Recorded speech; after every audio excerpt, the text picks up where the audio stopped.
Disposte le rotazioni di tutti i manager sul territorio provinciale nei rispettivi distretti. Alla base del provvedimento la direttiva dell'ANAC che risponde a criteri quale trasparenza ed efficienza. L'idea è di rendere l'Italia zona rossa nei festivi, ma di aprire gli spostamenti tra piccoli comuni. In 7.300 si registrano al sito della Regione per i rientri. Corsa clandestina a Naro, sigarette di contrabbando sul litorale agrigentino. Gambiano arrestato per spaccio, rapina, distributore di carburante a Canicattì. Quasi tutte le siciliane scalano le postazioni della classifica, ma la qualità della vita resta comunque bassa in tutta l'isola.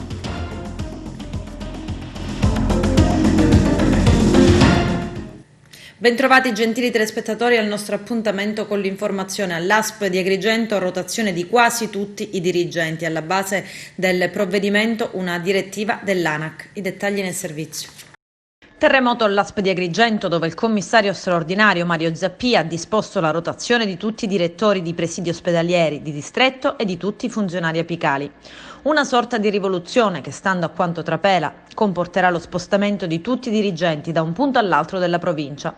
Il direttore sanitario dell'ospedale San Giovanni di Dio di Agrigento verrà ad esempio spostato a Sciacca, mentre il suo collega Gaetano Migliazzo verrà a dirigere il presidio ospedaliero di Contrada Consolida ad Agrigento.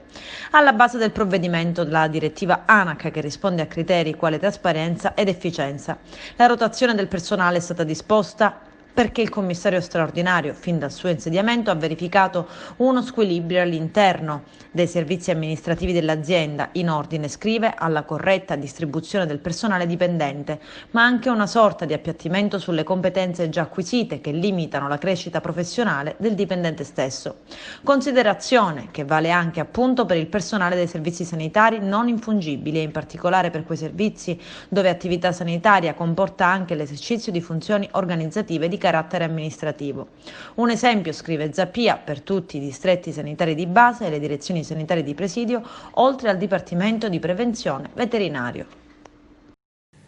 Si è tenuto un incontro interlocutorio alla direzione generale dell'ASP tra l'OPI di Agrigento, Ordine degli Infermieri e il capo Salvatore Occhipinti, direttore dell'ASP Mario Zappia. Occhipinti ha fortemente evidenziato tra le priorità l'importanza della figura dell'infermiere pediatrico, professionista con competenze specifiche. Poi l'OPI ha dato la sua disponibilità per eventuali screening anti-Covid a mezzo di tamponi antigenici rapidi rivolti alla popolazione su base volontaria. Infine il Presidente Occhipinti ha richiesto la presenza degli infermieri nei tavoli tecnici, ricevendo rassicurazioni favorevoli dal dirigente. Sanità e corruzione, le tangenti dell'ex manager dell'ASP Damiani e le confessioni di Manganaro. C'è il servizio. Fabio Damiani era manager dell'azienda sanitaria provinciale di Trapani quando lo scorso maggio, in piena emergenza Covid-19, fu arrestato per corruzione dalla Guardia di Finanza nell'ambito dell'operazione Sorella Sanità. Adesso, a più di 6 mesi dal suo arresto, Damiani è riuscito ad ottenere gli arresti domiciliari, lo abbiamo anticipato giorni addietro. La svolta si deve al fatto che lo stesso avrebbe ammesso di aver preso tangenti ed ha pertanto cominciato a collaborare con gli inquirenti. Ho preso tangenti per 50.000 euro, ha confessato ai magistrati, spiegando anche come, in pieno centro a Palermo, in un elegante appartamento a 2 passi da Piazza Politeama in via Principe di Villafranca, che era l'ufficio dell'altro protagonista in questa vorticosa inchiesta, Manganaro, e che veniva utilizzato come base per questo tipo di operazioni da fare con discrezione, oppure le mazzette venivano caricate su delle poste pay, delle carte di credito ricaricabili che per non destare alcun sospetto erano intestate dei prestanome di giovani immigrati sempre residenti a Palermo nella zona del Borgo Vecchio. Damiani è stato quasi costretto a confessare. Contro di lui infatti ci sono le dichiarazioni del suo faccendiere Salvatore Manganaro, che era colui che si occupava, come apprendiamo da TP24, della raccolta delle tangenti e che ha raccontato molte vicende ai magistrati. Damiani, messo alle strette, ha fatto le prime ammissioni e si è guadagnato domiciliari, lasciando il carcere dopo più di 6 mesi in attesa del processo con il rito abbreviato che i suoi legali hanno richiesto per lui. Secondo Manganaro però le tangenti tangenti versate sarebbero molte di più, in una specie di rapporto di dipendenza tra Manganaro e lo stesso Damiani, perché il manager dell'ASP sarebbe stato pagato con cadenza periodica per preparare le gare d'appalto, orientare l'aggiudicazione, oleare la burocrazia. Al centro dell'inchiesta ci sono innanzitutto 2 grossi appalti da 220 milioni di euro aggiudicati a tecnologie sanitarie, ma Manganaro parla di tangenti molto più grosse. Secondo gli investigatori il totale delle mazzette versate agli indagati supera il 1 milione di euro. Le gare di appalto truccate ammonterebbero ad oltre 600 milioni di euro. L'accusa sostiene che gli imputati avrebbero preteso il 5% del valore degli appalti. Non è un caso che Damiani si sia guadagnato il soprannome di Sorella Sanità, dato il modo in cui controllava le gare, le commesse nella sanità, scegliendo chi doveva vincere. Incrociando dunque i dati, Damiani potrebbe aver preso tangenti per oltre 1 milione di euro e la difesa di Damiani tende però a ridimensionare quella cifra e soprattutto a ribaltare il rapporto con Manganaro, che secondo i legali di Damiani avrebbe in qualche modo messo in imbarazzo l'ex manager dell'ASP di Trapani, costretto poi a prendere le tangenti per non rovinare l'amicizia con Manganaro stesso. Insomma, una questione di complimenti, ma ancora da capire. Non soltanto un continuo flusso di hashish dal Nord Africa verso le coste della Sicilia sud-occidentale, ma forse anche un flusso di sigarette di contrabbando. Una scatola con all'interno oltre 10 kg di stecche di sigarette di contrabbando è stata ritrovata dai poliziotti della sezione volanti della questura sulla spiaggia di San Leone. Tutto è stato naturalmente posto sotto sequestro. La polizia è intervenuta dopo una segnalazione di una scatola in spiaggia, giunta al 112. La scatola è stata spinta verso riva da una mareggiata. Il 2020 è stato contrassegnato tra le altre cose anche dai sistematici e non soltanto nell'Agrigentino ritrovamenti di scatole e sacchetti contenenti panetti di hashish, ritrovamenti che dall'inizio dell'anno per centinaia e centinaia di chili sono avvenuti lungo le coste di San Leone e Realmonte nell'Agrigentino e di Castelvetrano e Marsala nel Trapanese. 2 attentati incendiari e una scritta «Voglio i soldi», gli atti intimidatori a distanza di poche ore agli uffici comunali di Favara. Il servizio del nostro direttore Arturo Cantella. Un vile gesto, quello compiuto nella giornata di domenica, giornata di Santa Lucia, che ha visto incendiare il portone della casa comunale di Favara. Tanta l'amarezza espressa dal primo cittadino della città favarese, Anna Alba, che afferma colpisce e offende l'intera comunità favarese. Diverse le manifestazioni di solidarietà all'amministrazione comunale di Favara, come quello fatto dalla Villa Agrigentina. I detti atti vanno condannati senza se e senza ma. Solidarietà anche al gruppo dei consiglieri comunali di 5 Stelle di Porto Empedocle, quella del primo cittadino di Naro, onorevole Maria Grazia Brandara, quella del movimento dei consumatori Consumer, dal presidente avvocato Giuseppe Di Miceli, quella del gruppo parlamentare 5 Stelle all'Ars.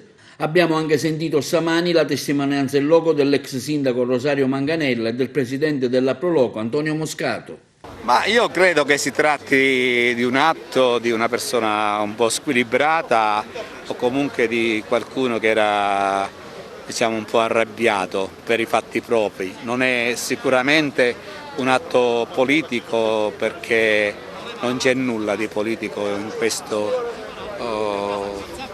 incidente, chiamiamolo così, che si è perpetuato ai danni del Palazzo di Città, e comunque non mi pare che sia un attacco diretto alla sindaca del nostro paese. E io esprimo comunque ovviamente la mia solidarietà alla istituzione comune, alla stessa sindaca, nelle ipotesi in cui io mi sbagliassi, ma credo di non sbagliarmi. Speriamo che venga trovato colui il quale, o coloro i quali, ma io credo che si tratti di una sola persona, che abbia fatto questo gesto inconsulto, perché, ripeto, arrabbiato forse con se stesso. Ma sicuramente è atto da condannare, è un atto che fa così, mette in evidenza il disagio che molte persone vivono in questo periodo. Ma quello che bisogna attenzionare è che bisogna dare delle risposte alla gente, delle risposte in termini di lavoro, di occupazione. Non si giustifica nessun tipo di atto in un sistema democratico, quindi abbiamo già espresso anche come Presidente della Prologo solidarietà a tutta l'amministrazione, alla stessa sindaca, ma ricordiamoci che le istituzioni vanno sempre e comunque tutelate. C'è da accendere i riflettori invece su tante altre cose che non vanno, e purtroppo solo con i fatti così spiccioli di cronaca. Mi dicono che un noto parlamentare, di cui non voglio nemmeno nominare, ha acceso una discussione, ma deve conoscere meglio le sue e le proprie coordinate spazio-tempo per poter dare una valutazione sul mondo così che gira intorno a Favara, il mondo politico. Io negli anni ho fatto pure l'amministratore e devo dire che ci sono tantissime persone per bene. Altro che misure meno restrittive per i giorni di festa, tra 24, 25, 26 e Capodanno. Lo spettro che si aggira tra le forze di governo è che l'intera Italia sia dichiarata zona rossa in tali giornate, assembramenti per le vie dello shopping, file per un aperitivo e gente che si reca sulle montagne per sciare. Le foto apparse ieri domenica sui social e postate da tantissimi italiani da nord a sud non possono che preoccupare il governo, che potrebbe prendere a breve provvedimenti drastici. Il ministro per gli affari regionali Francesco Boccia al Corriere della Sera commenta: le foto degli assembramenti mostrano scene ingiustificabili, irrazionali, irresponsabili. Comprendo la voglia delle persone di uscire, ma dovremmo sentire ogni giorno dentro di noi il lutto nazionale. La scelta della Germania di fare il lockdown generale è una scelta che personalmente condivido. L'idea è quella di rendere l'Italia tutta zona rossa o arancione nelle giornate più a rischio, permettendo però uno specifico allentamento per i piccoli comuni. Possibile una deroga che dia a chi abita in città sotto i 5.000 abitanti la possibilità di spostarsi anche fuori dal comune entro i 30 chilometri. E finora sono 7.300 le persone che sono registrate al sito siciliacoronavirus.it in vista del loro rientro in Sicilia per le festività natalizie. La misura rientra nell'ultima ordinanza del presidente della regione Nello Musumeci. Il servizio di Lello Casesa. Da oggi e fino al 7 gennaio prossimo del 2021 entra in vigore l'ultimo decreto a firma del governatore Musumeci per monitorare e controllare l'esodo di studenti e lavoratori dalle regioni del nord o dall'estero durante il periodo natalizio. È una delle ultime misure introdotte dalla giunta siciliana, che segue giorno dopo giorno la complessa materia delle restrizioni Covid-19 volute dal Presidente del Consiglio Giuseppe Conte e dal Comitato Tecnico Scientifico. Al momento sono circa 7.300 i soggetti che si sono registrati al sito siciliacoronavirus.it in vista del loro imminente rientro nell'isola. Sono oltre 60 punti di controllo e drive-in predisposti dalla Regione, distribuiti nei principali punti d'accesso all'isola su tutto il territorio, e saranno impiegati oltre 1.000 unità di personale sanitario per effettuare i tamponi rapidi. Chi rientra in Sicilia può segnalare di essere in possesso dell'esito negativo del tampone effettuato nelle ultime 48 ore, oppure decidere di farlo rapido in Sicilia in uno dei siti dedicati. In alternativa si può andare presso un laboratorio autorizzato e sottoporsi al tampone a proprie spese, con l'obbligo per la struttura privata di comunicarlo al Dipartimento di Prevenzione dell'ASP competente per territorio. Chi non segue nessuna di queste procedure, come ultima ipotesi, ha l'obbligo di porsi in isolamento fiduciario per 10 giorni presso il proprio domicilio, dandone comunicazione al proprio medico di medicina generale, al pediatra di libera scelta, ovvero all'ASP di pertinenza. Sono esclusi dal decreto del Presidente pendolari e coloro che siano allontanati dall'isola nei giorni immediatamente antecedenti per recarsi nel territorio nazionale per un periodo inferiore a 4 giorni. Parliamo ancora di coronavirus. All'aeroporto di Palermo tamponi rapidi anche per chi parte dalla Sicilia. Vediamo. Tamponi rapidi anche per i passeggeri in partenza dall'aeroporto di Palermo. La novità scatta questo 14 dicembre ed è su base volontaria. I passeggeri possono scegliere se fare il test antigenico rapido gratuito, 15 minuti per avere il referto prima della partenza, recandosi con largo anticipo rispetto all'orario del decollo nell'area Covid-19 test adiacente al parcheggio P3 ex area Renta Car, un'area di 1.000 metri m², dove 20 medici a turno per 3 turni dell'ASP di Palermo e personale USMAF stanno effettuando i test rapidi ai passeggeri in arrivo dalle ore 6:30 alle 24. GESAP, la società di gestione dello scalo aereo palermitano, giorni fa aveva richiesto al commissario per la gestione dell'emergenza Covid nella provincia di Palermo, Renato Costa, la possibilità di estendere i controlli anche ai passeggeri in partenza su base volontaria e puntare decisamente ad avere dall'aeroporto di Palermo voli Covid free. Oggi è arrivato il via libera dal commissario, che ha già attivato le squadre di medici che presidiano l'area Covid test. Aggiungiamo un servizio per i viaggiatori auspicato da tempo da GESAP, afferma Giovanni Scalia, amministratore delegato della società di gestione del Falcone Borsellino. Ad ogni passeggero in partenza sarà dato modo di scegliere se fare il test rapido gratis. L'obiettivo è continuare a garantire maggiore sicurezza a chi transita dallo scalo aereo palermitano. Prima di sottoporsi al test sarà comunque necessario compilare la modulistica di registrazione e preaccettazione, disponibile anche online al link www.aeroportodipalermo.it/test Covid-19 e in formato cartaceo disponibile all'ingresso dell'area Covid test. Mediante la compilazione e l'invio online del form di registrazione sarà possibile abbreviare notevolmente i tempi di attesa per lo screening sanitario. La registrazione non determina la prenotazione per effettuare il test, che sarà gratuito. È comunque obbligatorio esibire la carta di imbarco, dando sempre la priorità ai passeggeri in arrivo, ha spiegato il commissario Renato Costa. Si offre la possibilità ai viaggiatori in partenza di poter effettuare il tampone antigenico rapido. L'adesione è chiaramente su base volontaria ed è un contributo in più che l'intera organizzazione sanitaria siciliana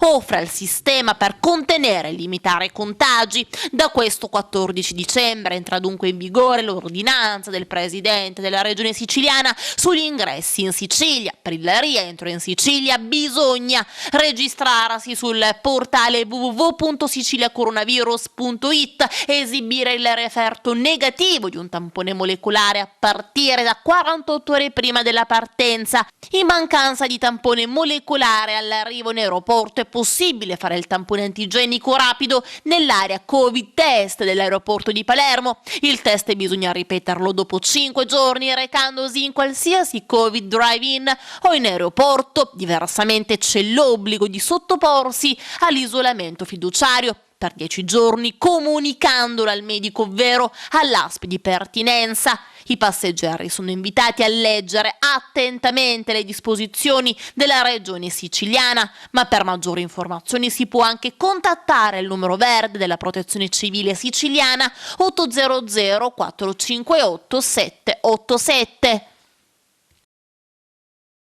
Il sindaco di Porto Empedocle, Ida Carmina, comunica nuovi casi di coronavirus in città. Quelli accertati dall'ASP sono 15, ma il sindaco è a conoscenza di altri casi ancora non notificati. Riguardano anziani in una casa di riposo, un nucleo familiare che ha partecipato a un funerale e una riunione familiare per la festa dell'Immacolata. Vediamo. Sì, sono qui per darvi un aggiornamento su quella che è la situazione empedoclina. Al momento abbiamo circa 15 casi, mi sono stati notificati, che fanno però riferimento sostanzialmente a due situazioni. 4 sono signore molto anziane residenti in una casa di cura, però sono già parecchi giorni. Ho parlato oggi con il referente e responsabile della casa, praticamente sono passati 18 giorni dal tampone, quindi in realtà voi sapete che dopo i 21 giorni si può considerare le persone guarite, stanno bene, non presentano problemi. Mi ha mandato anche video per farmi vedere la condizione di queste signore anziane, quindi non destano preoccupazione. Quindi queste 4 erano dovute a questa situazione. Poi in realtà una decina di casi è dello stesso ambito familiare. e in cui purtroppo una loro congiunta è deceduta. Quindi sono ancora in 9 in stato di positività, hanno avuto una congiunta deceduta, e loro sono convinti che tutto questo si sia verificato per la partecipazione ad un funerale. Questo riprova che come sia necessario evitare ogni possibilità di contatto o di assembramento. In questo periodo forse è bene lasciare che ad accompagnare i defunti siano proprio gli strettissimi congiunti, anche loro con la massima attenzione, perché poi tornando a casa magari rischiano di contagiare altri e purtroppo magari di provocare la morte di qualche persona che amano. Quindi massima attenzione, perché il virus è ancora fra noi.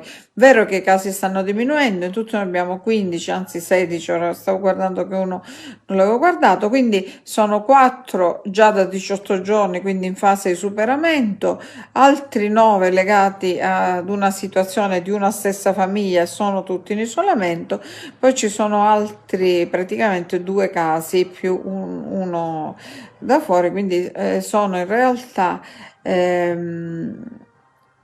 16 casi, ecco, 16 casi. Tuttavia mi è arrivata la notizia che anche un altro gruppo di persone, tutte appartenenti a una stessa famiglia, pare a seguito di un ritrovo familiare, di un incontro avvenuto durante l'Immacolata, nel periodo delle feste dell'Immacolata, si siano tutti positivizzati, perché come dico sempre basta un positivo, possibilmente asintomatico, per contagiare tutta una serie di persone. Quindi per adesso in realtà il maggior numero di contagi avviene nell'ambito familiare. Voi sapete che sono state poste delle restrizioni per il periodo natalizio, che quello si dice Natale con i tuoi, in cui tutti amiamo tornare dai nostri parenti, stare con la famiglia, riunirci, eccetera. Cerchiamo di pensare che forse dobbiamo attendere momenti migliori per fare le grandi rimpatriate familiari.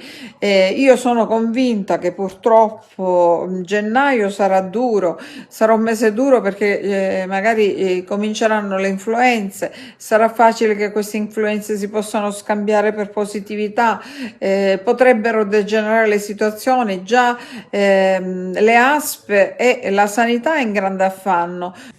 Corsa clandestina di cavalli interrotta dalla squadra mobile, 38 denunce. Vediamo. È di 38 persone denunciate il bilancio del Maxi Blitz della squadra mobile di Agrigento, guidata dal vicequestore aggiunto Giovanni Minardi, intervenuta ieri mattina in contrada Cicobriglio a Naro, dove è stata bloccata una corsa clandestina di cavalli. 2 gruppi di persone, molti originari di Licata, Palma di Montechiaro e Canicattì, stavano assistendo alla gara tra 2 cavalli, quando sono stati circondati dai poliziotti. Le ipotesi di reato emerse sono violazione del divieto di organizzare competizioni tra animali e quello di scommesse clandestine. Tutti i 38 sono stati bloccati, identificati ed in seguito accompagnati in questura. I 2 fentini saranno deferiti alla Procura della Repubblica di Agrigento per aver violato il divieto di organizzare competizioni tra animali, mentre al vaglio degli inquirenti la posizione degli spettatori in ordine al reato di scommesse clandestine. Sono state infatti sequestrate somme di denaro per oltre 2.500 euro ed anche 2 cavalli, che sono stati affidati in giudiziale custodia in attesa degli esami tossicologici finalizzati ad individuare eventuali tracce di sostanze dopanti. A Canicattì 2 malviventi con il volto coperto e armati di coltello hanno rapinato il distributore di carburanti vicino all'ospedale Barone Lombardo. Hanno minacciato un dipendente e gli hanno rubato circa 1.000 euro, poi sono fuggiti a bordo di una Fiat Punto rubata poco prima a Canicattì. L'auto è stata intercettata e inseguita dalla polizia fino a quando i 2 rapinatori hanno abbandonato l'automobile e si sono dileguati a piedi tra i vicoli della città. Le indagini sono in corso. Ad Agrigento i poliziotti della squadra volanti hanno bloccato un immigrato in atteggiamento sospetto e in via Tenelo hanno sottoposto a controllo. Addosso all'uomo originario del Gambia sono stati scoperti 60 grammi fra hashish e marijuana e 3 grammi di cocaina. L'extracomunitario è stato arrestato per detenzione di sostanze stupefacenti e fini di spaccio. Inizierà il processo davanti al Tribunale Militare di Bengasi nei confronti dei pescatori di Mazara del Vallo detenuti in Libia. Si spera di far rientrare i pescatori a casa nel più breve tempo possibile. I dettagli nel servizio. Entro la fine della settimana, a riportarlo alla pagina social vita.it, inizierà il processo nei confronti dei 18 pescatori di Mazara del Vallo innanzi il Tribunale Militare Libico di Bengasi, di fatto il tribunale in mano al generale Haftar. Al silenzio del governo Conte, incapace di dare notizie rassicuranti ai familiari mazzaresi e non solo, ecco un passo avanti raggiunto per merito della trattativa cosiddetta parallela, portata avanti dall'armatore del Peschereccio Antartide Leonardo Gancitano, affiancato dal capo del Dipartimento Pesca della Lega della Regione Sicilia Giovanni Lococo e dall'avvocato Caro Lamatta. Parrebbe oggi l'unica strada percorribile per portare i pescatori a casa nel più breve tempo possibile. Nominato anche, stando all'iter giudiziario e su delega della stessa avvocato Matta, un co-difensore in Libia, con visto del consolato libico a Milano. Nei due equipaggi, ricordiamo, ci sono anche pescatori senegalesi, tunisini e indonesiani, perfettamente integrati da decenni con le famiglie in Italia. Una vicenda, continua ancora vita.it, verificatasi in un tratto di mare adiacente il Golfo di Bengasi, che non appartiene ai libici ma autoproclamata dal paese nordafricano come zona economica esclusiva, mai formalmente accettata dalle Nazioni Unite e dai principali paesi europei, vedi Francia, Germania, Spagna, Regno Unito ed Italia, sin dai tempi del colonnello Muammar Gheddafi, che così dichiarò nel 1973 parte interna del Golfo della Sirte, una zona ad oggi infatti neanche tracciata. Sarebbe stata fatale la coltellata tra la clavicola destra e la giugulare a Ilenia Bonavera, la 26enne messinese morta a Catania nella notte fra mercoledì e giovedì scorsi, e quanto emerso dall'autopsia effettuata. Vediamo. Ilenia Bonavera, la giovane 26enne messinese morta a Catania, è stata uccisa da una coltellata. A stabilirlo è stata l'autopsia eseguita all'ospedale Garibaldi di Catania. La ragazza è stata colpita fra la clavicola destra e la giugulare con un coltello da cucina. L'episodio si è verificato la notte fra mercoledì e giovedì in un trafficato incrocio del popolare quartiere catanese di San Cristoforo. Il fendente le sarebbe stato inferto da un'amica 34enne durante una lite. Ilenia è stata poi condotta in ospedale, ma i medici non sono riusciti a salvarla. Adesso gli inquirenti aspettano l'esito degli esami tossicologici e la relazione dettagliata del medico che ha eseguito rilievi sul corpo della giovane. Gli investigatori intanto continuano a indagare sulle cause dell'accoltellamento. Resta in stato di fermo la 34enne che si è presentata in questura poco dopo l'aggressione, accompagnata da un avvocato.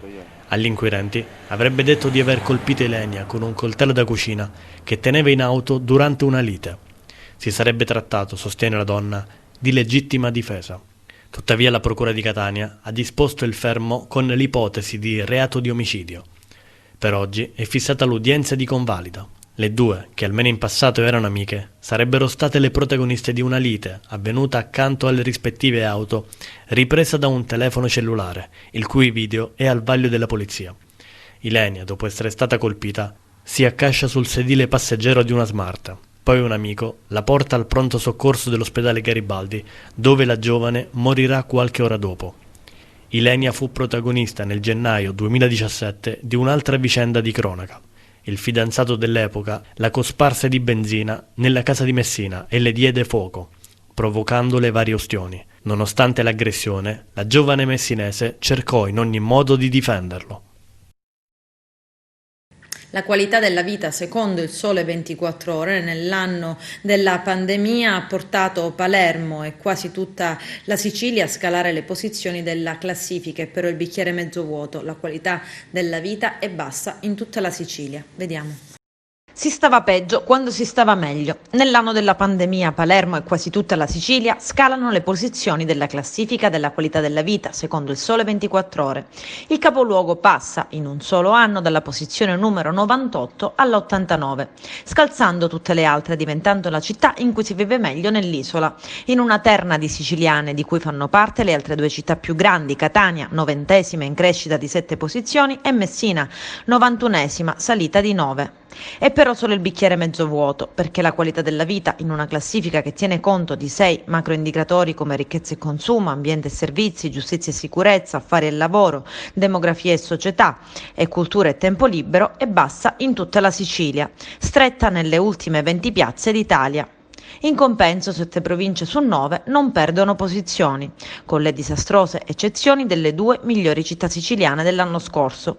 Ragusa 90esima dopo aver occupato la casella numero 80 e Siracusa posizione 107 contro la 90 del 2019, che pagano in entrambi i casi un calo sulla valutazione ambientale. Sorridono pur nell'amarezza le altre. Agrigento occupa la piazza numero 98 guadagnandone 3, Trapani è stabile alla posizione 101, Enna sale dalla 104 alla 103, Caltanissetta si schioda dall'ultima posizione arrivando alla penultima, la 107.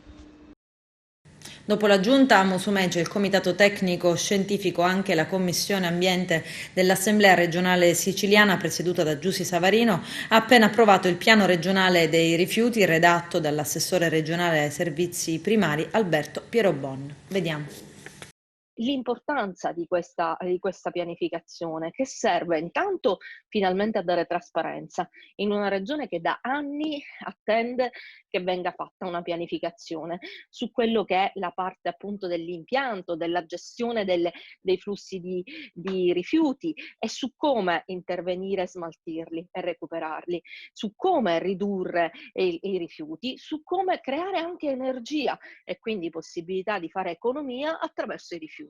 Avevamo già approvato un piano stralcio che ha sbloccato dei fondi europei che altrimenti non avremmo potuto utilizzare. Si è rimodernati questi progetti pubblici e si sono rimessi in cantiere con i finanziamenti. In questi anni è stato approvato e già sono operative alcuni impianti moderni a Gela, ad Enna, pubblici, ma non solo. Noi non siamo solo per il pubblico, noi siamo anche per il privato e siamo per una concorrenza che sia leale. È chiaro che se si mantiene, come si è fatto negli anni passati e come la relazione della Commissione regionale antimafia dimostra, un oligopolio in mano a pochi, soprattutto privati, questo comporta che i prezzi non sono più controllati. Questo sistema è stato scardinato, un po' sbloccando gli impianti, soprattutto rifacendo approvando questo piano regionale dei rifiuti. Se a questo aggiungiamo la riforma sulla gestione dei rifiuti, quindi l'organizzazione degli enti che si occupano dei rifiuti, che in questo momento, lo voglio ricordare, è una giungla. Abbiamo smussato quindi anche alcune criticità che ci venivano sollevate e ora l'abbiamo riportato in aula. In questo DDL noi prevediamo che l'iter dei piani regionali dei rifiuti sia molto più snello. Noi ci abbiamo lavorato, ripeto, con grande pazienza, sono orgogliosa del lavoro della mia commissione, del lavoro dei miei colleghi, tutti, sia quelli di maggioranza, che ringrazio, sia quelli delle opposizioni, che devo dire, tranne qualche posizione più politica, più pretestuosa, però gran parte di loro ha partecipato a questi lavori cercando di migliorarlo il testo e cercando di essere confacente all'interesse dei siciliani. I tempi per realizzare questi impianti, mentre c'è la crisi, questo non potrebbe portare ad un'ulteriore crisi. Ho visto che la scelta dell'impiantistica è quella di impianti moderni, dove va tutto il mondo e dove la Sicilia non è mai andata, perché in questi anni si è prediletto le discariche e purtroppo sono predilette alcune discariche private. Il piano regionale ha già fatto una fotografia importante, che non era mai stata fatta prima, rispetto agli impianti che sono in itinere, quelli che si stanno revampando, quindi rimodernando, e quelli che sono in essere. Potrebbe capitare che non c'è l'impianto, le vasche sono sature, non si può creare nessuna vasca nuova e si blocca di nuovo tutto. Sì, consideri che rispetto agli anni passati in cui con l'emergenza rifiuti si davano poteri speciali ai commissari, oggi noi non abbiamo poteri speciali. È un peccato che non li abbiano sfruttate appieno. L'Europa sta già predisponendo novità. Se significa aggiornare il piano, cosa può succedere?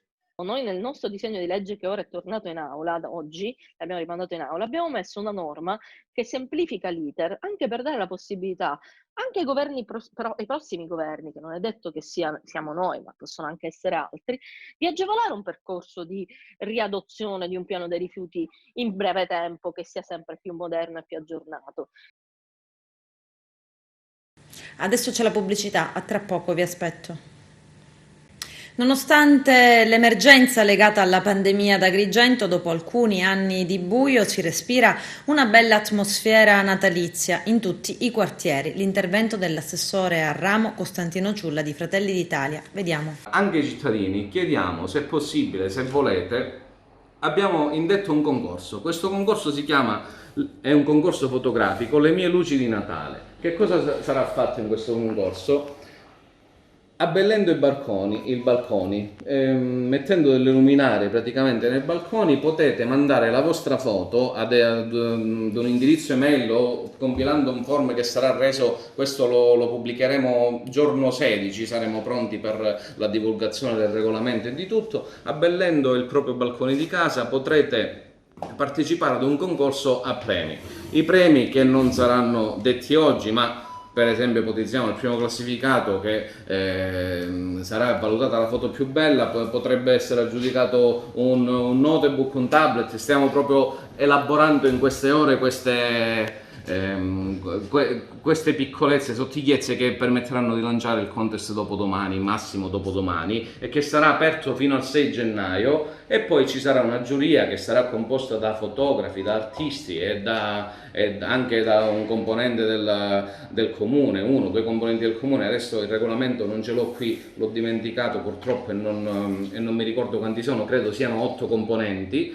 E sarà poi fatta una premiazione, appunto, dove il primo classificato, quindi chi farà il balcone più bello, ecco, chiamiamolo così, si aggiudicherà un premio. Stessa cosa abbiamo voluto fare con il presepe, quindi i concorsi fotografici sono 2. Uno che riguarda le luci di Natale e uno che riguarda il presepe.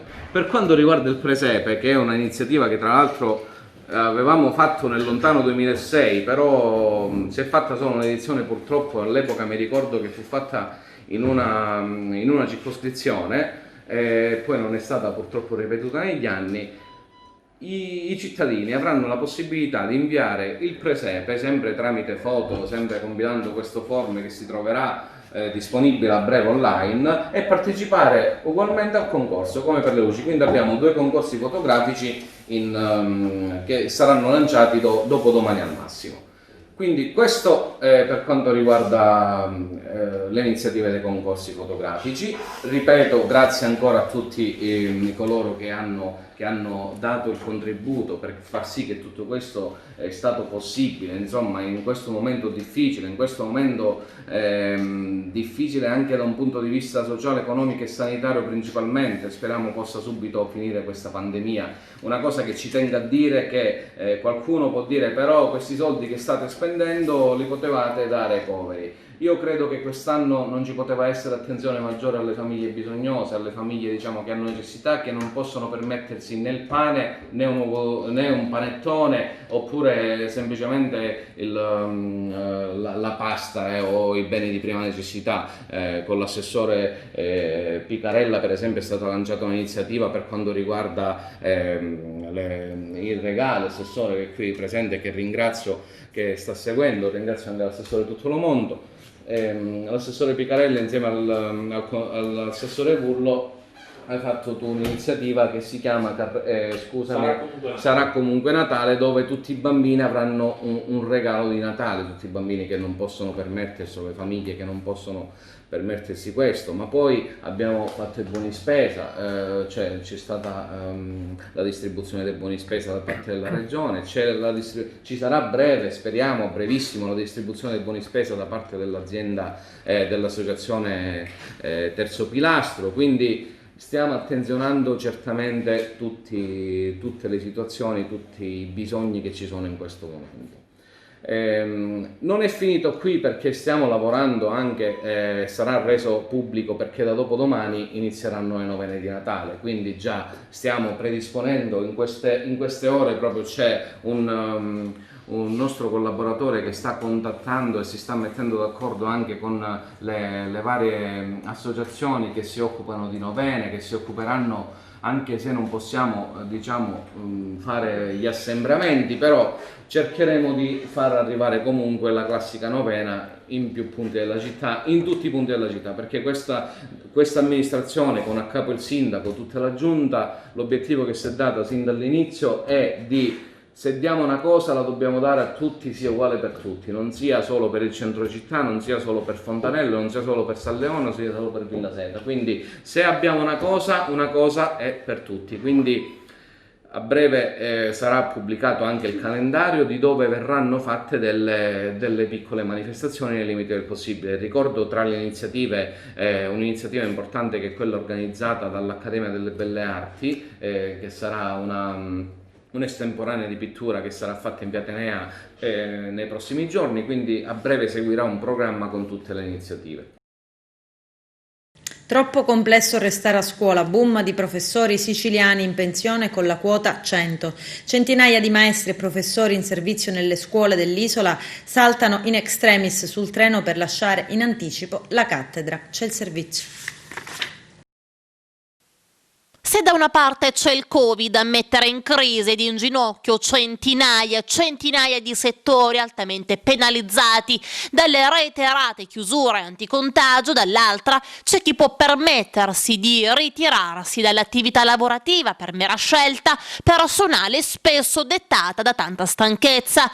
Una fuga dalla scuola siciliana. Sarebbero in centinaia infatti maestri e professori in servizio nelle scuole dell'isola, sull'orlo di lasciare con largo anticipo la cattedra di insegnamento. L'occasione data dall'ultimo anno in cui sarà possibile andare in pensione a partire dal mese di settembre 2021 con 62 anni d'età e 38 di contributi, la cosiddetta ed ormai nota quota 100.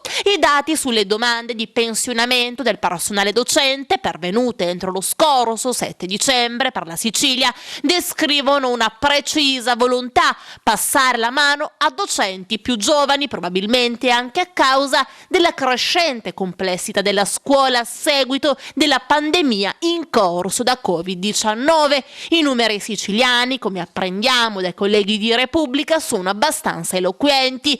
Le istanze avanzate entro la scorsa settimana e contabilizzate dal cervellone ministeriale, così si apprende, dagli insegnanti ammontano a 2.669, il 12% in più rispetto allo scorso 2019.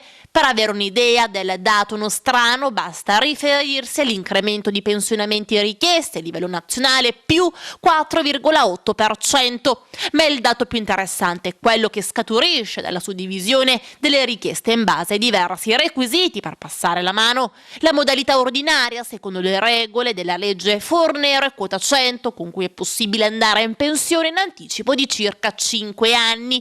Nel primo caso l'incremento è contenuto ad un più 4,5% e i boom di richieste per quota 100 più 24% in appena 12 mesi. Dal prossimo anno, dunque, se non interverranno ulteriori novità a livello normativo, le possibilità di andare in pensione si restringeranno a quelle offerte dalla legge Fornero, quest'anno di almeno 66 anni e 7 mesi di età e 30 anni di servizio. Secondo una recente indagine condotta dalla CISL Scuola a livello nazionale, oltre a metà di coloro che nel 2019 hanno chiesto di approfittare di quota 100, ovvero il 52%, lo ha fatto per stanchezza e o perché avevano già lavorato abbastanza. E tra i maggiori fattori di stress sicuramente la crescente complessità della scuola e di rapporti con le famiglie. Adesso le telecamere di TV all'interno di due scuole, Agrigento Centro e Martin Luther King di Favara. Il nostro direttore Arturo Cantella.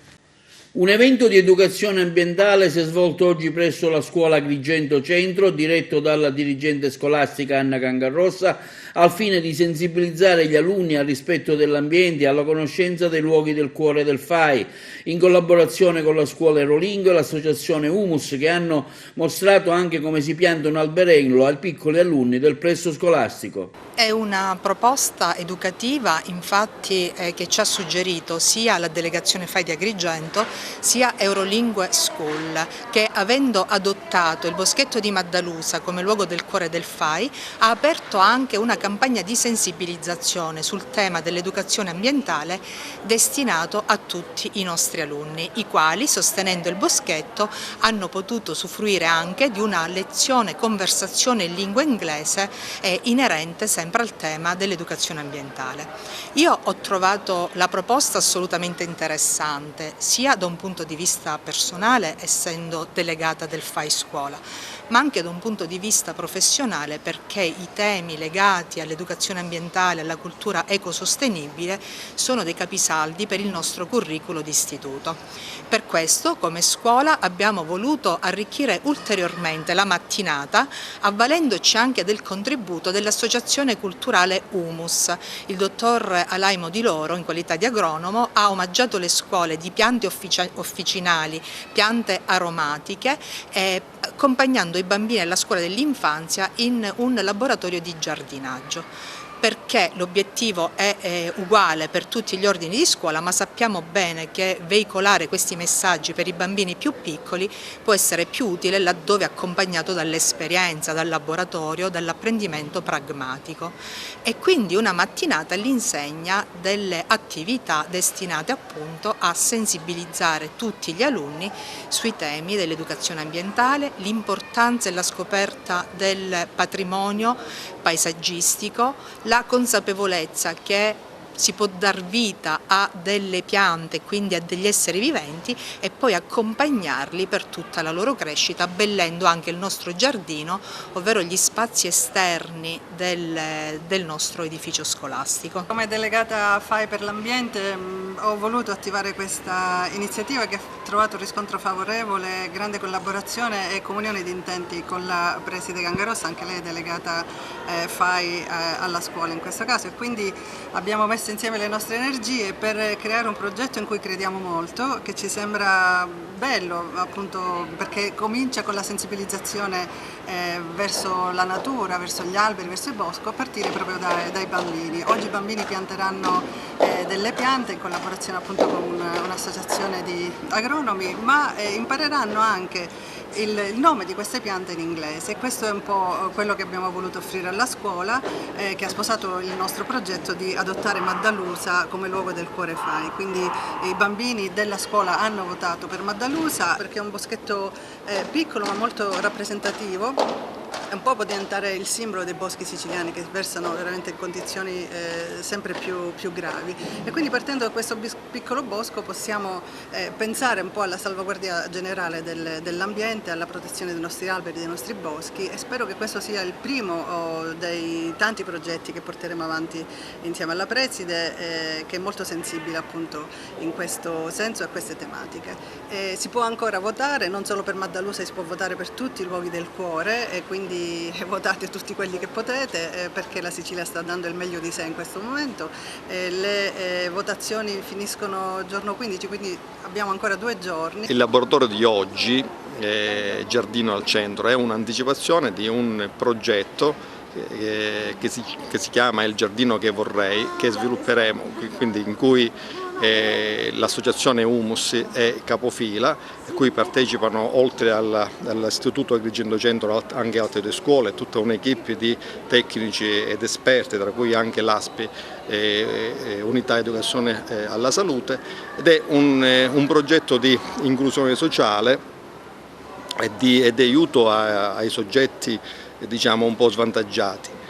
L'attività laboratoriale prevede appunto la riqualificazione di uno spazio verde che sarà gestito e affidato alla cura dei bambini.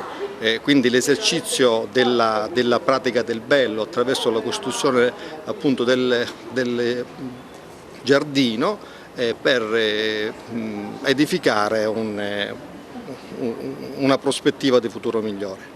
Siamo all'Istituto Martin Luther King di Favara con la nuova dirigente scolastica, la professoressa Mirella Vella.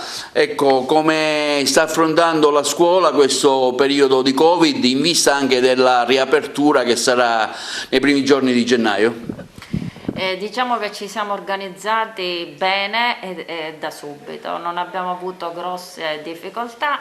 e anche a partire dalla settimana scorsa abbiamo riaperto i laboratori del liceo artistico per il triennio, per le classi terze, quarta e quinte, così come previsto nel DPCM della normativa. I laboratori non erano esperibili in altro modo se non che in presenza.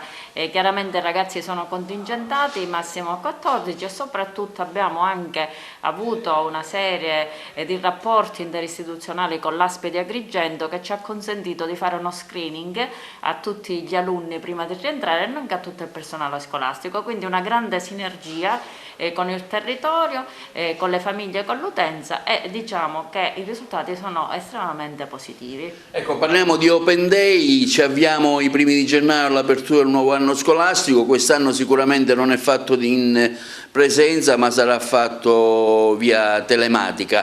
Cosa possiamo dire sulla nuova programmazione che lei intenderà portare avanti nel nuovo anno scolastico?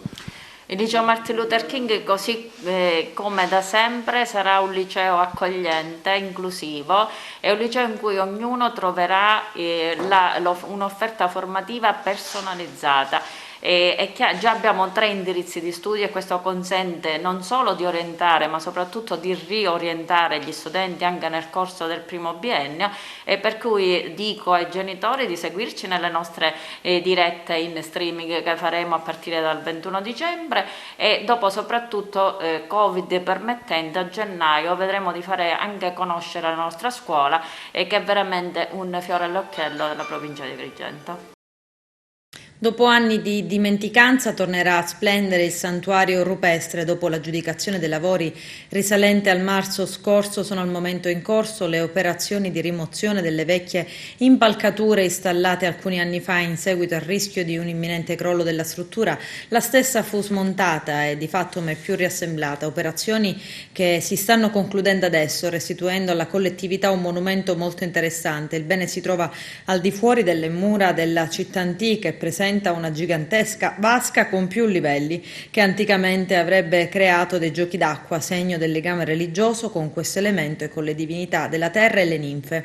I primi scavi risalgono al 1926. Il Parco Archeologico Valle dei Templi di Agrigento sta comunque lavorando sull'intera area del Tempio di Demetra, che è inglobata nella chiesa di San Biagio e comprende il santuario rupestre. Il recupero del santuario permetterà di sanare un intervento avviato e mai completato nell'ultimo decennio. Il progetto per l'intervento di recupero, ampio e molto delicato, è firmato da Carmelo Bernardo e finanziato con fondi del Parco Archeologico, che ha stanziato poco più di 375.000 euro.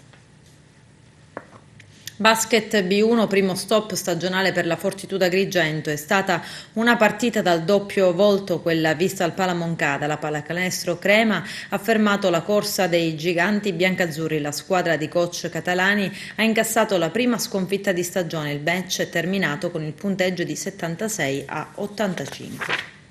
Calcio, Serie D, brutta sconfitta per il Licata da Cireale con le reti di Silvestri e Buffa, entrambe nella prima frazione di gara. La Cireale ha battuto il Licata, la squadra di Campanella non ha fornito una buona prestazione anche se nel secondo tempo ha cercato di rientrare in partita. Con questo è tutto, termina qui l'edizione del telegiornale. Grazie per la gentile attenzione e per essere stati con noi. A presto.